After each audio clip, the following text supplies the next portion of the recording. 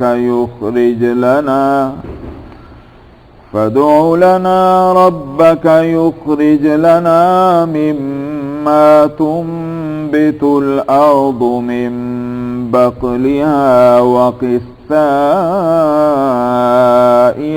وفومها وعدسها وبصلها قال أتستبدلون الذي هو أدنى بالذي هو خير اهبطوا مصرا فإن لكم ما سألتم وضربت عليهم الذلة والمسكنة وباءوا بغضب من الله ذلك بأنهم كانوا نبيين بغير الحق ذلك بما عصوا وكانوا يعتدون إن الذين آمنوا والذين هادوا والنصارى والصابئين من آمن بالله واليوم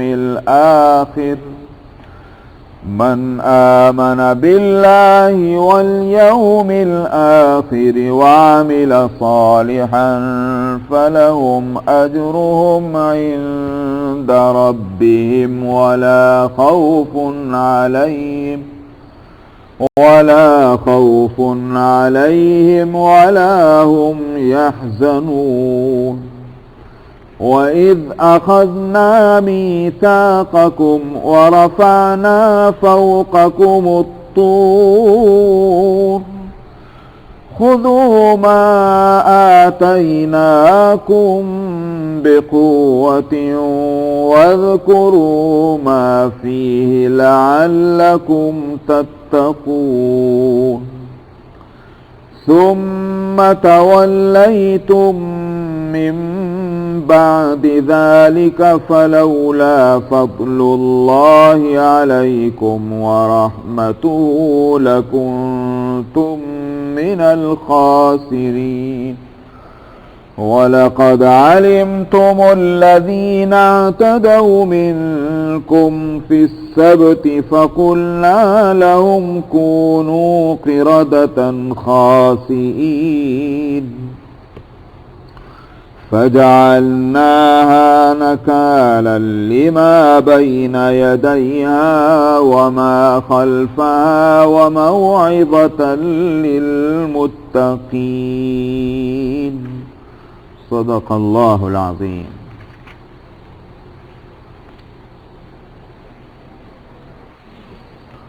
بنی اسرائیل پر جو اللہ سبحانہ و تعالیٰ کے بڑے عظیم الشان انعامات تھے ان کا تذکرہ چل رہا تھا.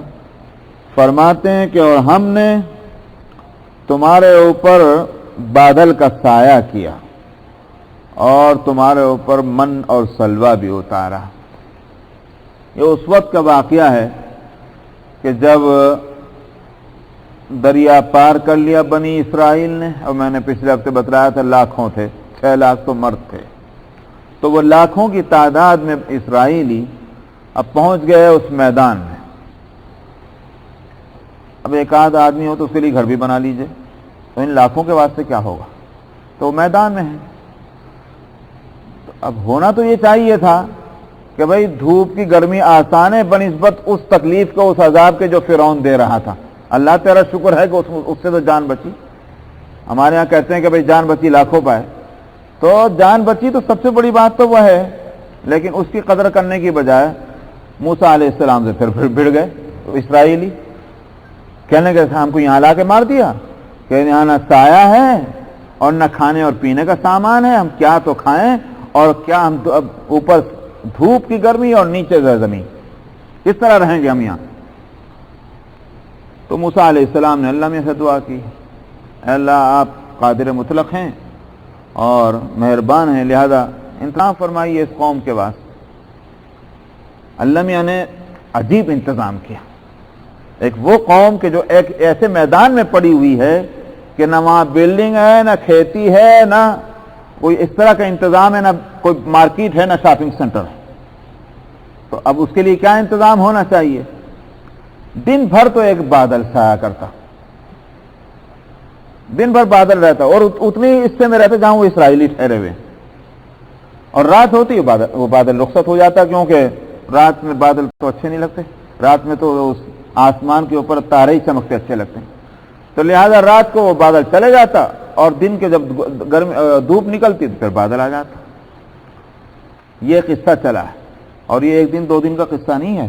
40 برس اسرائیلیوں نے اس میدان میں گزارے ہیں. یہ تو ہوا سایہ کا انتظام. اب بلڈنگ کی کوئی ضرورت نہیں رہ گیا. کھانے پینے کا تو اللہ سبحانہ و تعالیٰ نے من اور سلوہ اتارا. بٹیروں کی طرح کے ایک پرندہ اس قدر کثیر تعداد میں وہ آتے غول کے غول, اور جو انہوں نے وہاں پڑاؤ ڈال رکھے تھے ان کے پڑاؤ کے سامنے ادھر ادھر پڑے بڑی کثرت سے، کہ اس کے شکار کرنے کے واسطے بھی کوئی محنت زیادہ کرنے کی ضرورت نہیں ہے، تھوڑی سی بھاگ دوڑ کرو، جس طرح سے چیزوں کو کیا کہتے ہیں بٹورنا، جس طرح سے اکٹھا کیا کرتے ہیں اس طرح سے تم اس کو بٹیروں کو لے لو۔ تو یہ تھا۔ اور اسی طرح سے من جو تھی وہ اس طرح سے پڑا کرتی تھی جیسے آپ نے دیکھا ہوگا خاص موسم کے اندر شبنم اور اوس پڑتی، اس طرح سے وہ پڑا کرتی تھی، اور اس میدان کے اندر جو جنگلی جھاڑیاں تھیں وہ ان پر آ کر ٹھہر جاتی، بالکل اندھیرے آخر شب میں جیسے جیسے روشنی پھوٹنی شروع ہوتی وہ جمنے شروع ہو جاتی۔ جیسے دیکھا ہوگا کہ درختوں کے اوپر ایک رس کے جیسا درختوں کے اندر سے لکڑی سے نکلتا ہے اور وہ جمنے کے بعد وہ گوند بن جاتا ہے، سمجھا؟ تو جس طرح سے وہ گلو بنتا ہے درختوں کے اندر، وہ زیادہ دن میں بنتا ہوگا یا ہو سکتا ہے کئی گھنٹوں میں بنتا ہو، لیکن یہ جو ایک شبنم کی طرح سے پڑنے والی چیز جیسے جیسے فجر کی روشنی بڑھنی شروع ہوتی تھی وہ جم جاتا اور بالکل سفید دودھ کی طرح سے ہو جاتا تھا۔ لیکن جب سورج اوپر اس کی تمازت بڑھتی اور گرمی اور حرارت تو وہ پھر پنگل جاتا اور غائب ہو جاتا۔ یہ تھی وہ من کی صورت۔ من کا ذائقہ ہلکا ہلکا میٹھا تھا، اور گوشت میں تو آپ جانتے ہیں کہ نبی نمک ڈالیے تو نمک تو اس کے اندر قدرتی طور پر ہے، اللہ تعالیٰ نے رکھا ہے گوشت کے اندر، تو نمکین ذائقہ اس کے لیے تو گوشت رکھا، اور مٹھاس کے واسطے اللہ میں نے من اتار دیا۔ اسرائیلیوں کے لٹریچر میں ہے کہ ایک دن من اترتا تھا اور ایک دن سلوا اترتا تھا، قرآن نے اس کو نہیں کھولا۔ ہو سکتا ہے یہی، اور ہو سکتا ہے یہ کہ دونوں چیزیں ہر دن اترتی ہوں کہ بھائی من بھی لو اور سلوا بھی لو، اور یہ بھی ہو سکتا ہے کہ صبح کو من ملتا ہو اور شام کو آفٹرنون میں جو ہے وہ سلوا ملتا ہو، واللہ عالم۔ قرآن نے اس مسئلے کو نہیں کھولا، حاصل یہ ہے کہ دونوں طرح کی غذاؤں کا انتظام کر دیا۔ مگر آیت کچھ آگے یہ بتلا رہی ہے، کلوا من طیبات ما رزقناکم، جو ہم نے پاکیزہ رزق تم کو دیا اس کو کھاؤ۔ پاکیزہ اس لحاظ سے کہا گیا کہ ایک تو صورتاً بھی ہے پاکیزہ، صاف ستھرا، دوسری بات یہ ہے کہ اس میں محنت اور مزدوری بھی کرنے کی ضرورت نہیں، بزنس کرنے کی ضرورت نہیں، بیوپار کرنے کی ضرورت نہیں، کیونکہ محنت مزدوری میں علاوہ تکلیف کے پھر یہ بھی تو خطرہ ہے بے ایمانی ہو گئی تو صاحب وہ مال حرام ہو گیا، اور یہ جو اللہ میاں کی طرف سے اتر کے آ رہا ہے اس کو کون حرام کہہ سکتا ہے؟ یہ تو حلال ہے، کیونکہ نہ اس میں محنت کرنے کی ضرورت ہے، نہ مزدوری کرنے کی، نہ جاب کرنے کی، نہ بزنس کرنے کی، نہ اس میں دھوکے پٹی کی بات ہے اور نہ بے ایمانی کی بات۔ اس واسطے صورتاً بھی پاکیزہ ہے اور حقیقتاً بھی پاکیزہ اور حلال ہے۔ یہ ہے طیبات کے معنی، کلوا من طیبات ما رزقناکم۔ فرمایا وما ظلمونا ولکن کانوا انفسهم یظلمون۔ آیت کا یہ حصہ بتلا رہا ہے کہ کچھ گڑبڑ ہوئی ہے، قرآن نے اس کو نہیں کھولا کیونکہ مختصر بتایا جا رہا، اور جن لوگوں کو بتایا جا رہا ہے وہ خوب جانتے ہیں اچھی طرح سے کہ ہم نے گڑبڑ کیا کی تھی، تو قرآن نے اس کو واضح نہیں کیا۔ فرمایا ہم نے ظلم نہیں کیا، انہوں نے خود اپنے اوپر ظلم کیا تھا۔ معلوم ہوا کہ کچھ بات ہوئی تھی، تورات ہی کے اندر یہ بات موجود ہے، اور وہ مسئلہ جو ہے وہ یہ ہے کہ اللہ تعالیٰ نے یہ حکم دیا تھا کہ دیکھو روز کا جتنا تم کو کھانا ہے اتنا تم اکٹھا کر لینا، لیکن بچا کے مت رکھنا، سوائے سیٹرڈے کے لیے فرائیڈے کو۔ جمعہ کے دن تو بے شک میں تم دگنا بھیجوں گا اور تم دگنا ہی اکٹھا کر لینا۔ کیوں؟ ایک تو جمعہ کے دن کے واسطے اور دوسرے ہفتے کے دن کے لیے، کیونکہ ہفتے کے دن تم کو کوئی کام نہیں کرنا، وہ دن میرے واسطے بڑا خاص دن ہے، اس دن تم کچھ نہیں کرو گے، تو جمعہ کے دن کا اکٹھا کیا ہوا تم جو ہے ہفتے کو کھانا تو ڈبل اکٹھا کر لو، مگر اور دنوں کے اندر خبردار تم دوسرے دن کے واسطے جمع کر کے مت رکھنا، ہر دن کے واسطے تم لیتے رہنا۔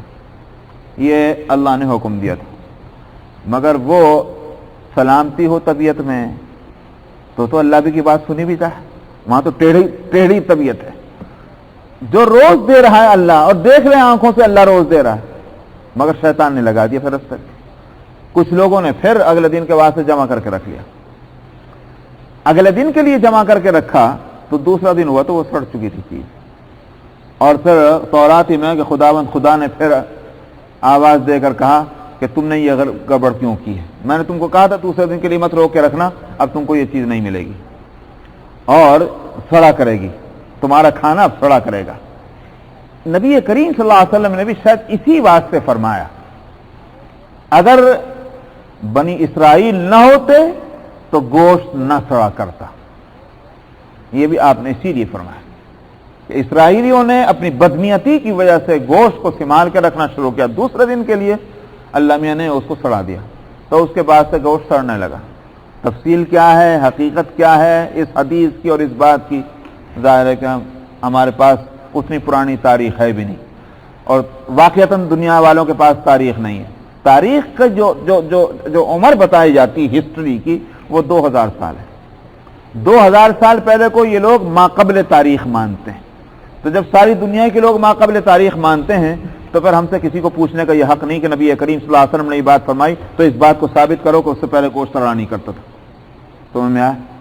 تو ہم سے یہ پوچھنے کا حق نہیں، ہم کہیں گے اللہ کے رسول نے جو فرمایا حقیقت ہم کو معلوم نہیں مگر سچی فرمایا ہوگا۔